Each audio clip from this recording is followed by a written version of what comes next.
علیکم دوستوں، بہت بہت شکریہ میرے چینل پر آنے کا۔ تو سب سے پہلے میں آپ کو کہوں گا میرے چینل کو سبسکرائب کریں، لائک کریں، کمنٹ کریں اور اس کے علاوہ بیل آئیکن کو ضرور دبائیں تاکہ میری تمام ویڈیوز آپ کے پاس پہنچ سکیں۔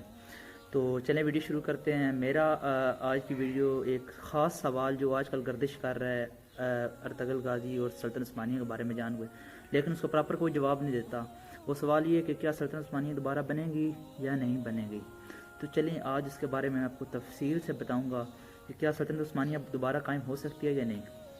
شروع کرتے ہیں۔ سب سے پہلے میں ہلکی پھلکی تاریخ بتاتا ہوں سلطنت عثمانیہ تھی کیا، تاکہ جو لوگ نہیں جانتے ان کو بھی پتہ چل سکے سلطنت عثمانیہ کے بارے میں۔ سلطنت عثمانیہ ایک بہت بڑے عظیم جرنیل عثمان غازی کائی قبیلے، جس کا تعلق کائی قبیلے سے تھا، انہوں نے 1225 میں یہ سلطنت قائم کی اور اس سلطنت کی بنیاد رکھی۔ اس کے علاوہ تقریباً اس سلطنت سے 650 سال حکومت کی اور یہ مسلمانوں کی ایک پراپر پوری دنیا میں ایک عظیم سلطنت تھی، جسے خلافت کا درجہ دیا جاتا تھا، جیسے ریاست مدینہ میں خلافت کہا جاتا ہے، ایسے ہی اس کے جو سلطنت کا بادشاہ تھا اسے خلیفہ کہا جاتا تھا۔ تو بہت سے یہ سلطنت آہستہ آہستہ انتشار کا شکار ہوگی۔ تو پہلے بھی بہت سی رکاوٹیں آئیں اس سلطنت کو تباہ کرنے میں، لیکن جب 650 سال مکمل ہوئے تو اس وقت یہ سلطنت نے انتشار کا شکار ہوگی۔ اس کے علاوہ جب پہلی جنگ عظیم ہوئی، ایک تو اس کے اندر بہت سی بغاوتیں ہوئیں، غداریاں ہوئیں، تو اس کی وجہ سے یہ سلطنت بہت ویک ہو چکی تھی۔ تو پھر جب پہلی جنگ عظیم ہوئی اس وقت ترکی کے جو اسٹیریٹی تھے، اس کے ساتھی تھے، وہ بہت کمزور تھے۔ جرمنی ان کے خصوصاً ان کے ساتھی میں شامل ہوتا ہے، تو وہ بہت کمزور تھے۔ تو مقابلہ بہت اچھا ہوا، لیکن سلطنت عثمانیہ کے بہت سے علاقے سلطنت عثمانیہ سے علیحدہ ہو گئے۔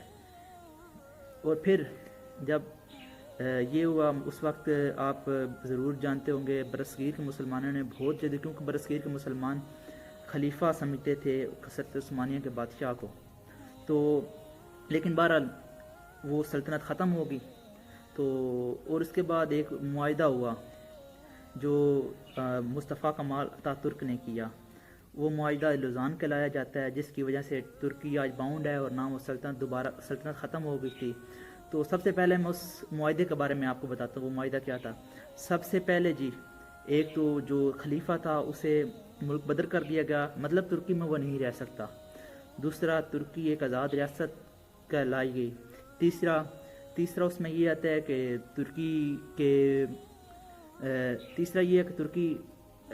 ترکی کی ماڈرن ہو گئی، مطلب ترکی کے اندر انقلاب آیا اور سارا جو برقع وغیرہ جو بھی اسلام کے ریلیٹڈ چیزیں تھیں وہ بین کر دی گئیں۔ یہ تین چیزیں ہو گئی۔ چوتھی چیز جو اس میں یہ ہے کہ ترکی میں ایک بہت بڑی نہر گزرتی ہے، جسے فارس کا سمندر بھی کہا جاتا ہے، سمندر کی طرح گزرتی ہے، تو اس پر بہت زیادہ ٹیکس اگر ترکی لاگو کرے تو ترکی کو بہت زیادہ پیسے ملیں گے، مطلب ترکی کی جو ہے نا معیشت وہ بہت سٹرانگ ہو جائے گی۔ تو اس میں یہ کہا گیا کہ اسے بھی ختم کر دیا جائے، یہ عالمی سمندر کہلایا گیا اس چیز کو، ٹھیک ہے۔ تو جو پانچویں چیز تھی تو وہ چیز یہ تھی کہ سلطنت عثمانیہ ختم کر دی جائے، ترکی ایک آزاد ریاست ہے، بس یہ چیز ہے۔ تو اس معاہدے میں یہ چیزیں آتی تھی، تو یہ معاہدہ ہو گیا اور اس معاہدے کو 100 سال کے لیے لاگو کر دیا گیا کہ جناب 1923 میں یہ معاہدہ ہوا تھا تو 100 سال کے لیے لاگو ہو گیا۔ ظاہری بات اب 100 سال کے لیے لاگو ہوگا تو یہ کنٹینیو رہے گا اس طرح۔ تو اب یہ معاہدہ سے چلتا گیا۔ اب لوگ اب اس سوال پر آتے ہیں کیا سلطنت عثمانیہ دوبارہ قائم ہوگی یا نہیں۔ یہ تھا بیک گراؤنڈ جو میں نے آپ کو پہلے بتایا۔ اب اس سوال پر آتے ہیں کہ کیا سلطنت عثمانیہ دوبارہ قائم ہوگی کہ نہیں۔ تو اس سوال کا جواب یہ ہے کہ اب سلطنت عثمانیہ دوبارہ قائم نہیں ہو سکتی، کیونکہ جب معاہدہ ہوا تو اس وقت ترکی سے 40 ملک جو ترکی کے زیر تسلط تھے وہ سب آزاد ہو گئے، جن میں خانہ کعبہ، ایران، عراق، بہت سے علاقے تھے جو وہ آزاد ریاستیں قائم ہو گئی، نئے ملک مطلب بن گئے وہ۔ تو ظاہری بات ہے، اور ان ملک میں خصوصاً بالخصوص سعودی عرب وغیرہ اور ایران وغیرہ بہت سے ملک ایسے ہیں جو بہت اچھے معاشی حالات میں ہیں اور وہ نہیں چاہتے کہ وہ کسی کے زیر تسلط دوبارہ جائیں، ٹھیک ہے۔ اب سعودی عرب کے بہت مضبوط معاشی حالات ہیں، وہ نہیں چاہتا کہ دوبارہ سلطنت عثمانیہ کے انڈر وہ جو عیاشی کر رہے ہیں سعودی شہزادے، وہ نہیں چاہتے کہ ہم دوبارہ وہ کام کریں۔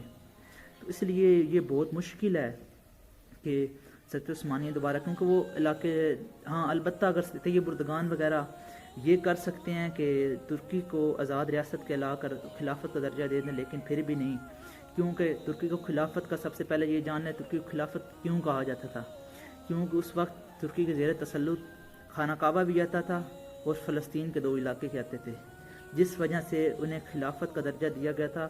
لیکن اب یہ دونوں علاقے ایک سعودی عرب کے پاس ہے، سعودی عرب میں خانہ کعبہ آتا ہے، تو خانہ کعبہ سعودی حکومت کے پاس ہے، فلسطین علیحدہ، اس میں اسرائیل قبضہ کیا ترکی۔ اور اس کے علاوہ سب سے مین بڑی بات یہ ہے کہ ترکی کے پاس اتنی قوت نہیں ہے کہ دوبارہ، لیکن یہ میں آپ سب کو یہ کہتا ہوں کہ مسلمان اب پاکستان ترکی نے بہت سے مضبوط ریلیشن قائم کر لی ہیں سابق اسلامی ملکوں کے ساتھ۔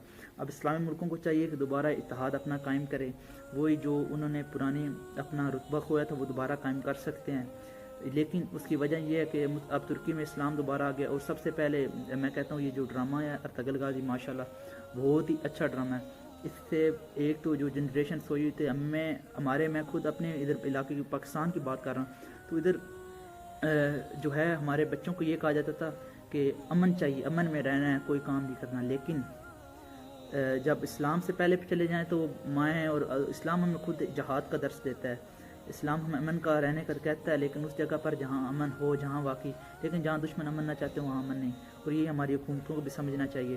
اس طرح مسلمان دوبارہ انشاءاللہ پاور گین کر سکتے ہیں۔ تو یہ تھی، اور اس کے علاوہ انشاءاللہ امید، اور یہ تھے آپ کے سارے سوالوں کے جواب، اور انشاءاللہ اگلی ویڈیو میں مزید آپ کو اس فیکٹ بتاؤں گا سلطنت عثمانیہ کے بارے میں، اور مزید اسلام کے بارے میں، اور یہ کیسے دوبارہ مسلمان اب دوبارہ قائم ہو سکتے ہیں، کیا شام جو تباہ ہو چکے ہیں علاقے تو وہ دوبارہ ریبلڈ ہو سکتے ہیں، کیا اس مسلمان دوبارہ اکٹھے ہو کر کیسے ہوگے، سعودی عرب کے بارے میں فوج، ان سب کے بارے میں بتاؤں گا۔ اس لیے میرے چینل کو سبسکرائب کریں، اسے شیئر کریں تاکہ میری ویڈیوز تمام لوگوں تک پہنچ سکیں اور پروموٹ ہو یہ چینل، تاکہ اس سے تاکہ جو یہ میں نے شروع کیا ہے پروجیکٹ اسے پلیز لوگوں تک پہنچے۔ بہت شکریہ، اللہ حافظ۔